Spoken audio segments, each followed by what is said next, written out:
So growing up in a polygamous home, the name mom, from 30 different kids and 5 different moms became so repetitive that when I became a teenager in high school, I had to adapt to be heard by my own mother.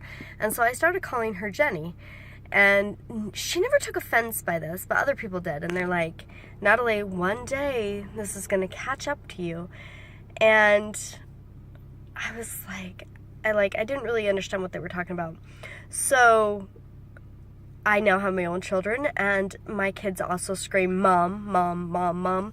It kind of reminds me of the Family Guy, where they scream your name, mom, so many times until you scream, what, And so I guess I've learned to tune it out. Zachary actually was really funny because the other day he goes, Mom, what's your name? And I said, my name? Mom. And he goes, no, your real name. And I said, Natalie. And he goes, and he starts laughing, that's a silly name. Which was kind of funny. But my 2-year-old has now he's learned 2 different things. When he says mom, he doesn't say mom or mom like most kids. He goes, mom, mom, mom. So soft and sweet. He's the only kid that hasn't I actually listen to him because it doesn't trigger me when he says mom.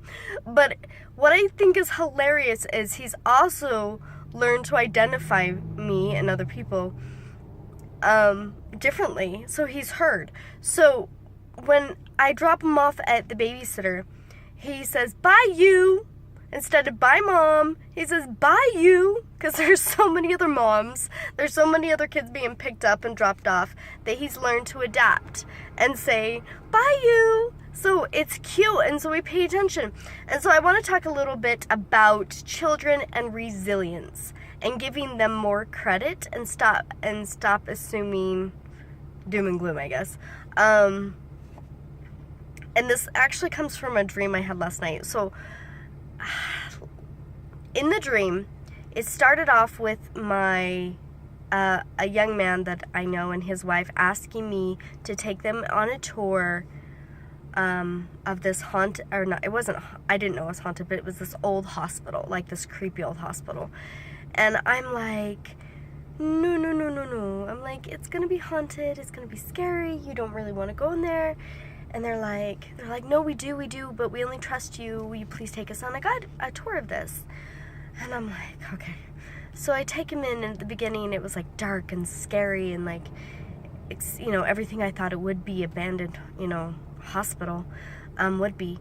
But then I see a light on, and I go into this, walk towards the light, and I walk in, and we're in a bathroom, and there's this little girl, and she's about 5 years old.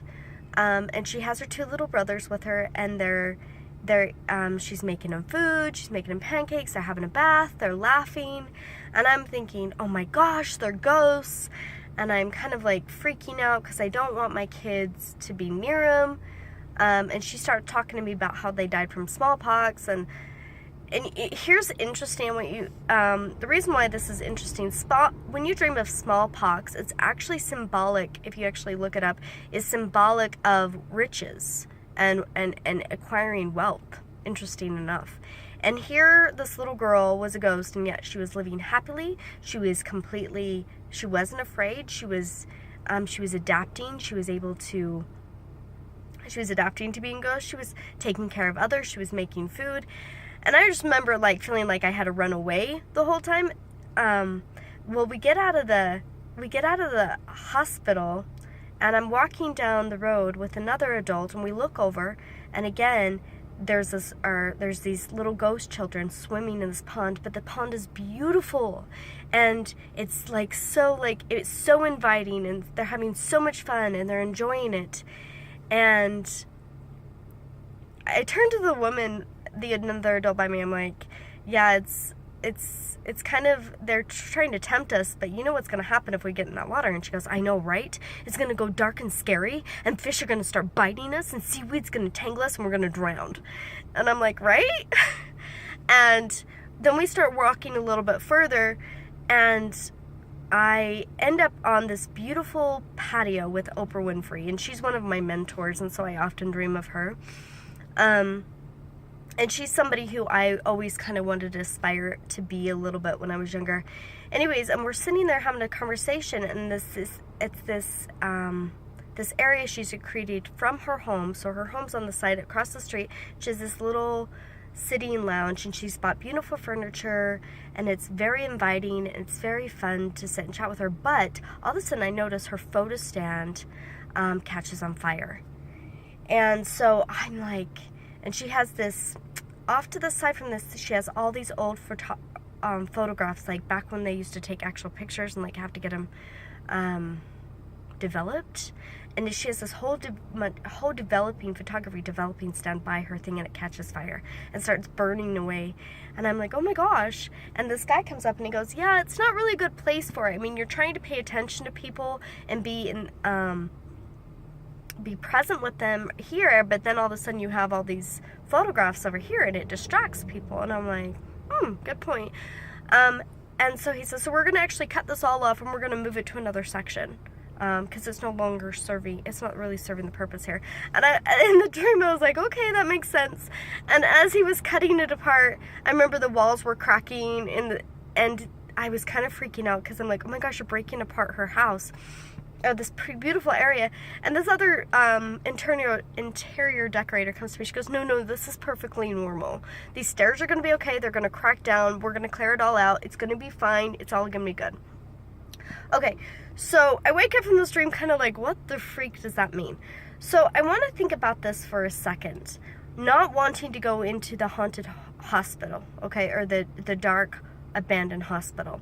Is it possible the hospital is the parts of us that we feel like we're sick or broken or something's wrong with us and we needed help, okay? But it's been abandoned because we've grown up now and we don't want to talk about those things.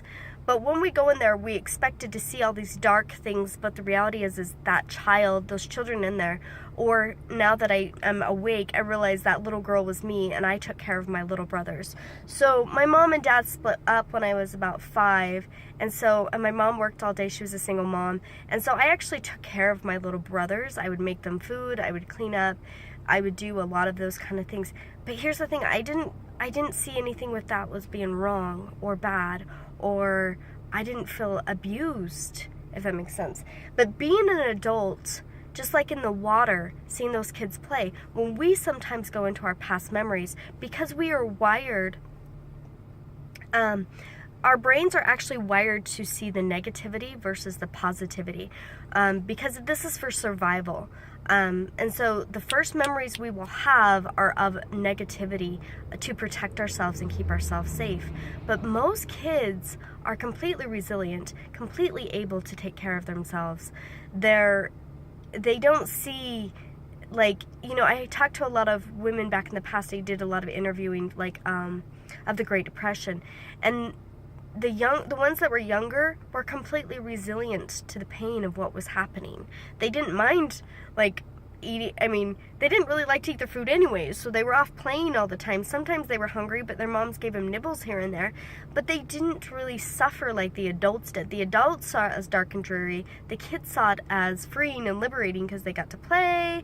Parents were gone all the time.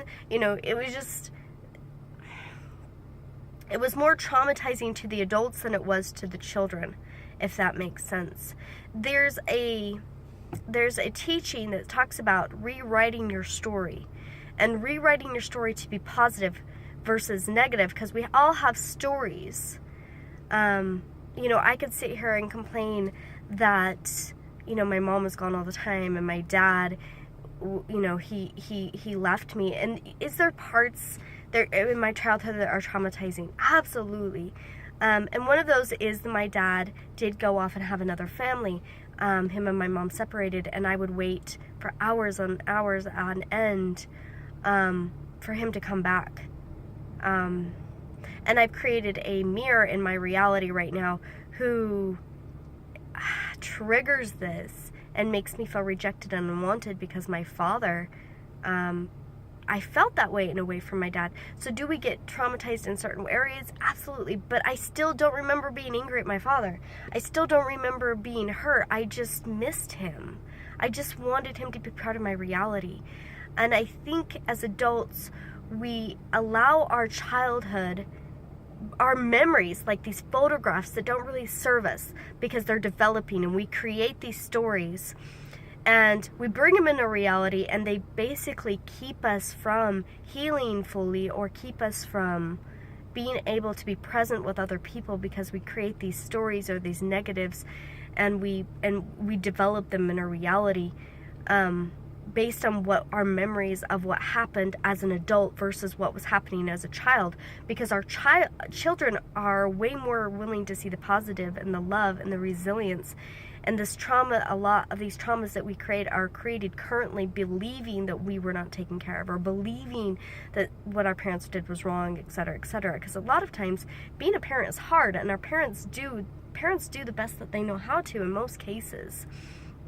I know that I'm not a perfect parent, but I also know that my kids forgive very, very quickly, and they're pretty resilient. And if I go apologize to them, they're pretty willing to bounce back. And so the reason why I'm telling you this story is helping you understand that when you sit here and focus on the negatives and rewire your brain to always think of all the bad thing that's ever happened to you, because it is absolutely programmed to do that. It is absolutely programmed to focus on how to protect you and how to keep you safe. And if you feel abandoned in the past, it's going to keep you from being able to love others fully, because you're going to constantly be feeling abandoned.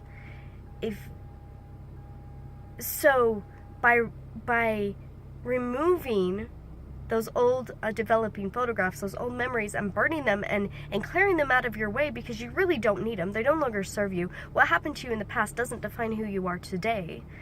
And starting to rewrite your story and reprogram yourself to see more of the positive and the gratitude. And this isn't stepping away from authentic, because I absolutely should be absolute authentic and authenticity. Because I do believe that being transparent and honest about who you are and what you're feeling is important. And I believe sometimes you need to acknowledge that you're angry and you're pissed and you're frustrated and you hate somebody before you can recognize what really is happening and why this was created, and so that you can have love, compassion, empathy, and gratitude for the situation. But our brains, what we need to understand is our brains are actually wired to see the negativity first. So we need to start reprogramming our brains to see the positivity, to see the gratitude. Tony Robbins says the greatest way to wealth is actually quite simple. The greatest way to wealth and a great life is simply through gratitude. It's being grateful for everything in your life, for every moment, for every experience, and understanding. And I know this because of the past lives I've had and dealing with the karma. Every time I've learned a lesson, no matter how shitty the experience was, I enter a state of gratitude, because it comes full circle and I recognize why I was put in the position that I was put into. And I am so grateful that I had the opportunity to go through that, so I could have compassion or empathy, or to forgive myself for behaving a certain way, etc., etc. It all comes full circle. And once you're willing to learn, the lessons always are ending with gratitude. And so, like Tony Robbins said, the fastest way to have the life that you really want and to have money and everything is to be grateful for what you have, and to let go of the pain and let go of the idea that you are a victim. Because when you think about it, that child, that ghost inside of that haunted hospital, which I thought was completely sick and fragile and etc., etc., she was resilient. She was cooking, she was cleaning, she was having fun, she was completely happy just being a kid. She was totally cool with what was happening to her. She wasn't a victim. She was completely capable of taking care of herself. She chose the life that she chose for a reason, and she had every skill needed. And I still have every skill needed. I'm still completely resilient and completely able and capable of taking care of and being able to take care of myself in my current situations. So it's rewiring your brain, and I'm excited because I've been working with this for a lot, but the fact that my subconscious is actually now breaking off my old photography or my old ideas or beliefs or programs and saying, okay, we don't need them here anymore. They have their purpose, but we're going to burn them up because they're no longer serving you. And it's because there's a part of me that does have that Oprah Winfrey side that wants to inspire people. But if I'm continuously carrying an old story with me, it's not really serving my purpose. And so I'm really excited that my subconscious is rewiring this now and saying, okay, we got to get rid of that and recognize that I'm way more capable, and I'm not a victim. Anyways, thanks for letting me ramble, and I hope this inspired you in some way to rewrite your story and to live in gratitude and to take accountability and responsibility for the beliefs or the stories that you tell yourself that make you stay in victim mode, that make you feel like you're not capable, that make you feel like you are not capable of living a happy life, because it's how you see it. It's the way your adult brain is wired. It's not actually the reality. Anyways, have a blessed day, and I love ya.